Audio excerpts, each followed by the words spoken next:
ये है आरजे कार्तिक की 1 मिनट स्टोरी। ये कहानी गांव में रहने वाले भक्त की जिन्होंने एक सेठ से पैसा उधार लिया था।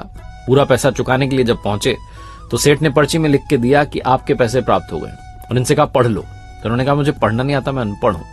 तो सेठ जी ने कहा वापस देना, मुझे हस्ताक्षर करने। इस बहाने से पर्ची बदल दी, नई पर्ची में लिख दिया कि पैसे बकाया।